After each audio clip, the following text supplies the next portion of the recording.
ಪಾವಗಡದಲ್ಲಿ ಭ್ರಷ್ಟಾಚಾರದ ವಿರುದ್ಧ BJP ಮುಖಂಡರೊಬ್ಬರು different ಆಗಿ ಪ್ರತಿಭಟನೆ ಮಾಡುತ್ತಿದ್ದಾರೆ.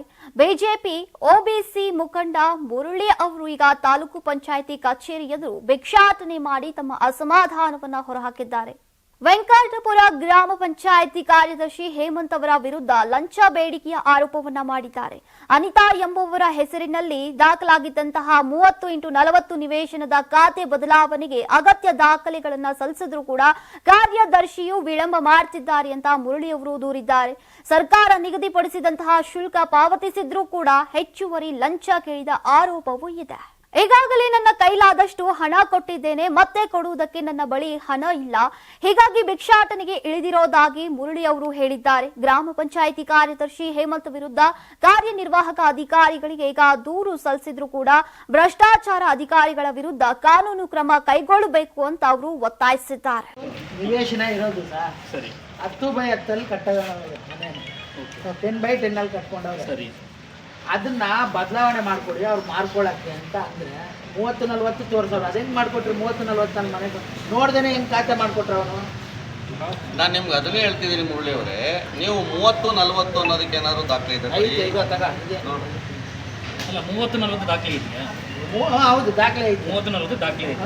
30-40 ಈ ಖಾತೆ ಮಾಡ್ಕೊಟ್ಟಿದ್ದಾರೆ. 30-40 ಈ ಖಾತೆ ಮಾಡ್ಕೊಟ್ಟಾರೆ. 30-40ರಲ್ಲಿ ಮನೆ ಕಟ್ಟಿದ್ರೆ ಅಂತ ಈ ಖಾತೆ ನಿರ್ಮಾಣ ಮಾಡವ್ರೆ ಅಂತ 30-40 ಅಲ್ಲಿ. ಅದನ್ನೇ ಹೇಳಿದ್ರು, ದಾಖಲೆಗಳೇನಾದ್ರು ಐತೆ ಸರ್, ಐತೆ. 30-40 ಮನೆ ಇಲ್ದಲ್ಲಿ ನನಗೆ ಗೊತ್ತಾಗದೆ 30-40 ಇದೆ ಅಂತ.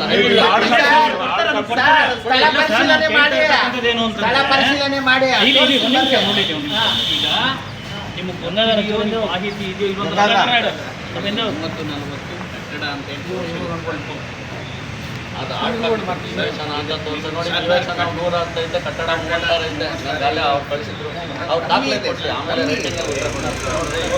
ಸೈಟು 110 ಇದೆ, ಅದರಲ್ಲಿ ಕಟ್ಟಡ 36 ಮಾತ್ರ. ಅವರೇ ಉತ್ತರ ಕೊಡ್ತಾರೆ ನೋಡಿ. ನಾವು ಉತ್ತರ ಕೊಡ್ತಾ ಇದ್ದೀವಿ.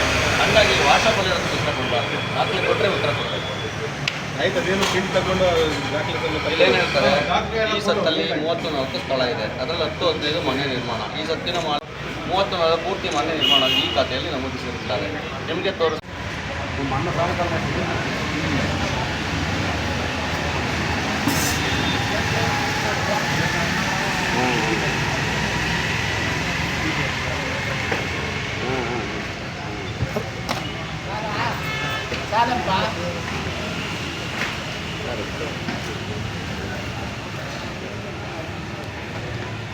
ದರ್ಶನ ಗೋಸ್ಕರ ಆಗಿದೆ ಈ ಸತ್ತು. 30-40ರಲ್ಲಿ ಫುಲ್ ಸೈಟ್ ಇರೋದು, 10-12ರಲ್ಲಿ ಕಟ್ಕೊಂಡಿರೋದು ನಮ್ಮ ಅಜ್ಜಿ. ಅದು 30-40 ಕಟ್ಟಿದ್ದಾರೆ ಅಂತ ಕೊಟ್ಟವ್ರೆ. ಬದಲಾವಣೆ ಮಾಡ್ಕೊಡಿ ಅಂದ್ರೆ ಇಒಗೆ ಲಾಗಿನ್ ಹೋಗಿ ನಿಮಿಷ ಕೇಳಿ. 30-40 ಅದು ಗ್ರಾಮ ಠಾಣಾ ಆಸ್ತಿ ಅನ್ನೋದಕ್ಕೆ ನಿಮ್ಮ ಹತ್ರ ದಾಖಲೆ ಇದೆಯಾ? ಆಯ್ತು.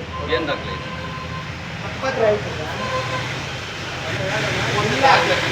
ದಾಖಲೆ ಕೊಟ್ಟಿಲ್ಲ, ಬರೀ ವಾಟ್ಸಪ್ಪಲ್ಲಿ ಕಳಿಸಿ ತಕ್ಕೊಡ್ತೀನಿ ಅಂತ ಅಧಿಕಾರಿ ಯಾರು?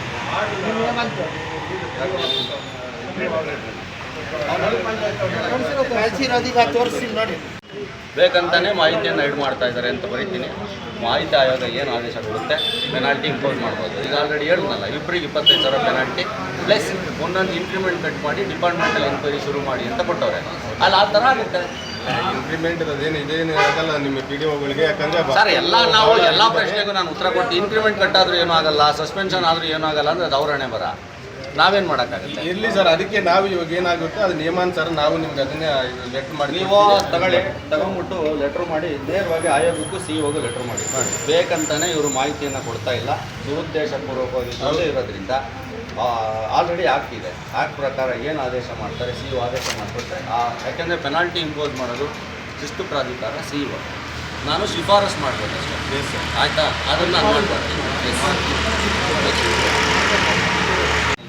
ನಿಮ್ಮ ಸೆಕ್ರೆಟರಿಗಳು ನಿಮಗೆ ಫೋನ್ ಮಾಡಿ ಏನು ಮಾಹಿತಿ ತಿಳಿದ್ರ ಇವು ಮುರಳಿ ಅವರು ಜೀವ ಬೆದರಿಕೆ ಹಾಕಿದ್ದಾರೆ ಅಂತ ಹೇಳ್ಬಿಟ್ಟು? ಅಲ್ಲ, ನಾನೇ ನಿನ್ನೆ ಇದ್ದೀನಿ, ನನ್ನ ಜೊತೆಗೆ ವಾದ ಸುಮನ್ ಕೂಡ ಇದ್ದಾರೆ. ಕೇಳಿ, ಅಮ್ಮ ಅಕ್ಕ ಅಂತ ಹೊಡೆಯಕ್ಕೆ ಬಂದ್ರು ಅವಾಗಲೇ ಹೇಳಿದ್ದೀನಿ. ಸರಿ, ಯಾರು ಹೇಳಿದ್ದೀನಿ? ನೀವು ಒಳ್ಳೆಯದಲ್ಲ. ಸುಮನು ಹೇಳವ್ರೆ, ಅಧಿಕಾರಿಗಳಿಗೆ ಈ ಭಾಷೆ ಬಳಸಬೇಡ ಅಂತ ಕೂಡ ಹೇಳವ್ರೆ. ಕೇಳಿ, ಇಲ್ಲೇ ಇದ್ದಾರೆ ಅವರು ಕೂಡ.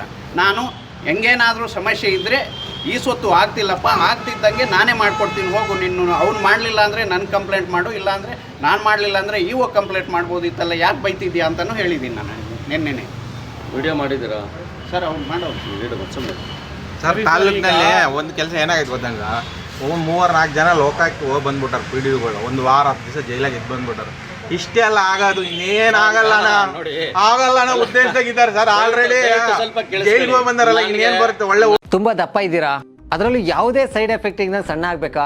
ಎಷ್ಟೋ ಜನ ಹೇಳ್ತಾ ಇದ್ರಿ ಸರ್ ನಾನು ಜಿಮ್ಗೆ ಹೋಗ್ತಾ ಇದ್ದೀನಿ ಆದ್ರೂ ಸಣ್ಣ ಆಗ್ತಾ ಇಲ್ಲ ಸರ್, ವರ್ಕೌಟ್ ಮಾಡ್ತಾ ಇದ್ದೀನಿ ಆದ್ರೂ ಸಣ್ಣ ಆಗ್ತಾ ಇಲ್ಲ ಅಂತ ಹೇಳ್ತಾ ಇದ್ರಲ್ಲ. 100% ಯಾವ ಜಿಮ್ಗೂ ಹೋಗ್ದಂಗೆ ವರ್ಕೌಟು ಮಾಡ್ದಂಗೆ ನೀವು ಸಣ್ಣ ಆಗ್ಬೋದು. ಪ್ರತಿದಿನ ಬೆಳಿಗ್ಗೆ ಸಂಜೆ 2 ಟೈಮ್ ನಮ್ಮ ಜೀನಿ ಸ್ಲಿಮ್ನ ಯೂಸ್ ಮಾಡಿ ಯಾವುದೇ ಸೈಡ್ ಎಫೆಕ್ಟ್ ಇಲ್ದಂಗೆ ನೀವು ಸಣ್ಣ ಆಗ್ತೀರಾ. ಯಾಕೆಂದ್ರೆ ಜೀನಿ ಸ್ಲಿಮ್ಮು ಒಂದು ಉತ್ತಮ ಆಹಾರ. ನಿಮಗೆ ಮಾಧ್ಯಮದಲ್ಲಿ ಕೆಲಸ ಮಾಡುವ ಆಸಕ್ತಿ ಇದೆಯಾ? ಹಾಗಾದ್ರೆ ಕರ್ನಾಟಕ ಟಿವಿ ಡಿಜಿಟಲ್ ಮೀಡಿಯಾದಲ್ಲಿದೆ ನಿಮಗೆ ಒಳ್ಳೆಯ ಅವಕಾಶ.